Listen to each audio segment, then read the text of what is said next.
Hello, I'm Matt Galloway, and this is the Current Podcast. It felt like I was on another planet. Like it really did. It just didn't feel real at all. I was losing my bearings everywhere. I'm going, what street am I on? Where am I? Because you've lost every single bearing you've ever known in your entire life. Is gone. Loni Klettel has lived her whole life in Jasper, Alberta. Her home burned to the ground in the devastating wildfire that tore through the town last month. Loni was able to assess the damage in person for the first time on Friday. Jasperites have been allowed back into town since then. For many, trekking through the wreckage has not been easy. It was completely overwhelming, and I don't think it was expected for everybody to feel the way we're feeling now that we're back on the town site. It was a tough day coming in and just seeing it all firsthand. It's been a lot. 724, 722. They have painted the numbers on the sidewalk so we know which is which and who's who. It's really, really hard to walk through this. This weekend, though, an important milestone. Parks Canada changed the classification of the wildfire from out of control to being held. This means it's not expected to spread beyond its current perimeter. Jasper National Park remains closed indefinitely, and re-entry is still limited to residents and business owners. Richard Ireland is the mayor of Jasper. Good morning, Mayor. Good morning. Thank you so much for joining us. What have the last few days been like as people take in the scale of the damage? Well, it's been, of course, a personal experience for everyone. And right now there are such conflicting emotions. Of course, there's a great deal of relief just for the fact of the reentry and for those who have found their property standing. But that, of course, is offset by the grief and the pain for those who are now witnessing their own loss firsthand. So it's really so many mixed and powerful emotions. What has been most striking to you as you look around your town? I think what I'm hearing from residents, it is just the scale of the devastation in some areas, coupled with the totality of that damage and destruction. It's just so mind-boggling that it can be so severe. And I think that has caught some people by surprise, even though they had seen images on TV and social media. The scale is just almost incomprehensible. Do you remember what you thought when you first went back to Jasper after the fire? I guess it was a combination of just how devastating it is going to be and how many people are impacted. I mean, we know the numbers of structures, but that does not come close to equating with the number of households and individuals who have suffered such a calamitous loss. And, I think my thoughts initially were just such widespread grief throughout the community. It's going to be so difficult to deal with that. And yet the resilience, the will of people to rebuild has been so encouraging. Are there particular instances or, images or sounds and smells that stick with you? The ones that stay fresh in my mind are charred trees close to standing houses, and just how miraculous it was that some houses were spared, how random it seems to have been, those that suffered loss and those that did not. It's just the way nature works. Sometimes it's unexplainable and just appears so utterly random. What are you hearing from residents about the return and the challenges that lie ahead? A number of things, but one of the things that I have heard again and again is how well orchestrated the entire reentry was from a resident's perspective, how the supports that they needed were available to them. So we had all sorts of expertise on the ground to deal with the questions that we knew would arise, and a central place where people could congregate to get the information that they needed.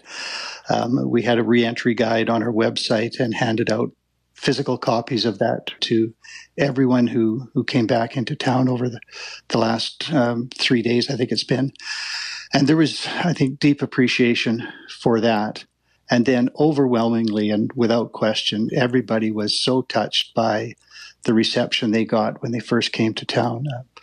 The local fire brigade, RCMP, Parks Canada, and municipal officials greeted them at the entrance, and it was the first opportunity for so many residents to express appreciation to those people who made possible this re-entry. And so the tears there as they entered the ground were tears of gratitude, and that was so gratifying in itself. Where is the town at in terms of the level of services you're able to provide people who are returning home? Well, most services have been restored in most areas to some degree. So we are still working to supply water in some areas, still working to provide natural gas in some areas.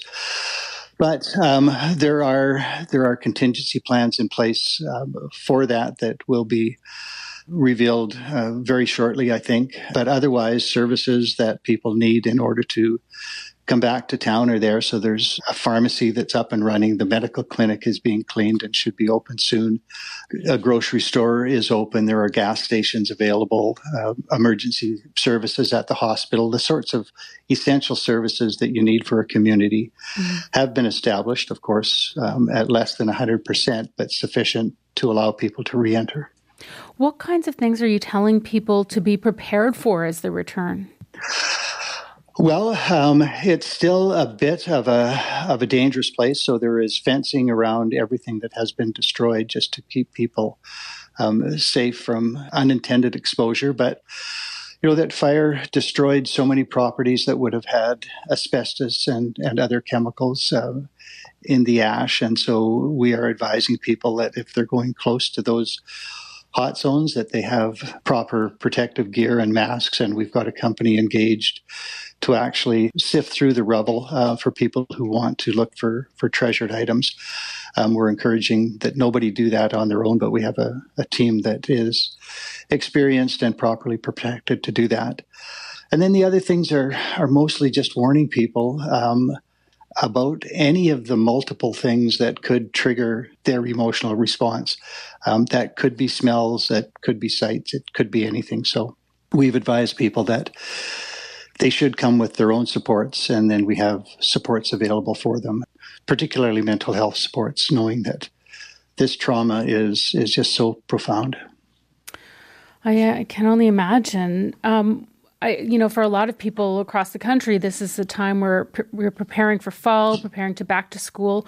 What state are the schools in Jasper? I know they've had cleaning crews in the schools. It appears that they were subjected to a lot of smoke and ash getting in the schools. It was particularly hot when the evacuation order came, and I think there were windows open, as I understand. So the schools need a very deep cleaning. But that is underway, but the province and the school board are better able to address when it might be open. But again, they have contingency plans in place to bus children, if necessary, to schools in other communities. But they're working hard to restore the schools. They know that schools themselves are a community hub and essential for the health of a solid community.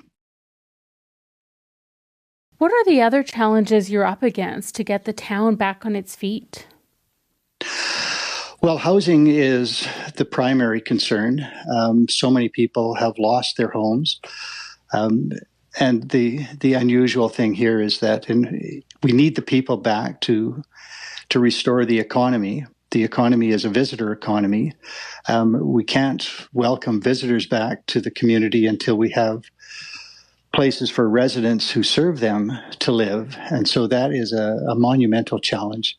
And we're underway with the other two levels of government, the provincial and the federal government, to come up with temporary housing plans that will get our residents back and put us in a position to start welcoming the world again back to our community.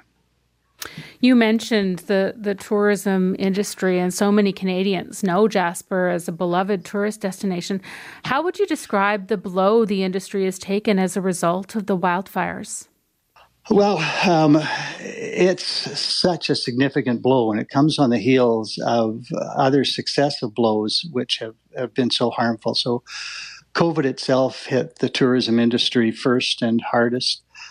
We had started to recover from that.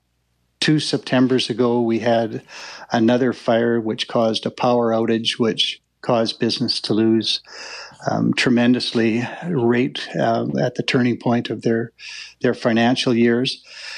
And so now this year was looking so good for businesses. They were seeing recovery. They were starting to be very optimistic again about the future, and now this fire has set them back so far. It's just devastated the local economy. But again, the business owners understand that we have to deal with the residents first.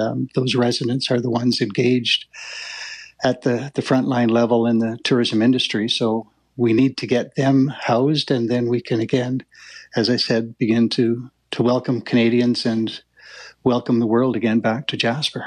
Do you have a sense of when that might be, when the town might reopen to visitors again? I don't. That will be a decision left to Unified Command, but I know that they know how critical it is that for the sake of our residents, we work to restore the economy, upon which they all rely. So that, I know that will be a principal objective, but I can't speak for Unified Command as to when they think that will be appropriate. You're not only dealing with the wildfire's aftermath as mayor, but you also lost your home. What has that meant for you and your family? Well, like all of our residents in that regard, it has meant tremendous upheaval, sleepless nights, just trying to sort out how we will rebuild. But we are committed, like so many residents are, to reestablish ourselves in our home community, and we will do that. You've said before that losing your own home gives you an understanding of what others are going through. What can you tell us about what that understanding brings? It's just so difficult to really effectively answer that. I mean, everybody I recognize has their own way of approaching grief. I simply know that for me, it is deep and so personal, and I know that for others, it's going to be the same. It simply, I think, enables me to understand that this pain is real and that people need supports, that we have to support each other. But as a community, that's exactly what we're designed to do. So I'm hopeful that somehow my experience can be translated to others and offer some help that together we will all rise again. Mm-hmm. Some of our listeners may be evacuees who haven't made the journey home yet, but will be in the coming days and weeks. What would you like to say to them? Exactly what I have been saying, I think. Be prepared. The sight of the devastation is so powerful. It will, in all likelihood, unleash some real raw emotion. So come prepared for that. But also, there was a phrase I received from somebody in New Zealand in Maori, but translated, it means be strong, be steadfast, be willing. And our residents will need to be all of those things, but particularly once they are strong and steadfast, they must be willing. But I think that from all the indications I have seen, they are willing and they will be willing to now engage in the really long and hard work of rebuilding our community. But it starts with the will to do so, and I think that will is there. And so I am optimistic that our community will get where it needs to be through hard, concerted work together. Obviously, the town's recovery is clearly the most pressing matter for you now, but has this disaster changed how you think about wildfires and wildfire prevention and preparation? I haven't had opportunity to look as closely as that as I will. We have had some discussions, of course, about causation. I think that Jasper can certainly be a learning opportunity for other forested communities across the country and around the world. We did, I think, great work. I think that from my perspective, I am confident to say that so much of our community was saved because of work that had been done on the landscape to prepare for the event of a wildfire, knowing that we can't stop lightning from striking the forest and creating fires.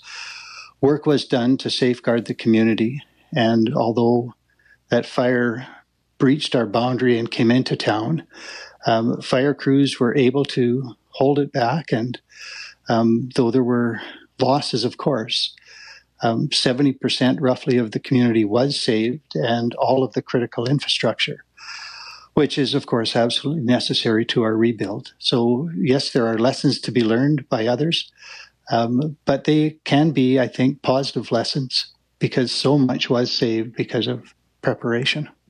Well, thank you so much for joining us, Richard. We wish you and your community well as you continue the return. Thank you very much, and I appreciate your interest and the interest of all Canadians in the welfare of our community. Thank you. Richard Ireland is the mayor of Jasper, and we'll leave the last word on Jasper today to the owner of the L&W Family Restaurant. It was a landmark establishment in Jasper, opened 57 years ago. Now it is gone. My name is Jasper, and I came original from Greece, 1961. We feel the pain is all the same with everybody. Some people, they lost their house, some people, they lost more than the house, but we are going to rebuild it. And I'm hoping all the governments, they're going to pay attention to what's happened here, because now is the time we need the government. Everybody has a lot of pride. We're not going to ask you for charities, but we're going to ask you, the governments to cooperate with us to be able to bring Jasper to what it used to be. And we will. People, it's good people, it's good business people, stubborn people, they're not going to give up. I'm stubborn. I'm 84, but I'm still stubborn. I'm not going to give it up. So I think we're going to come out okay, but just okay. You're never going to bring L&W back or home, you know. I mean, home is a lot of memories, a lot of stuff from her mom, from my mom, you know, which we brought here. You're never going to replace those things. But the only thing I'm grateful, my 3 boys are okay. All the people in Jasper, they are okay. We lost 1 firefighter kid.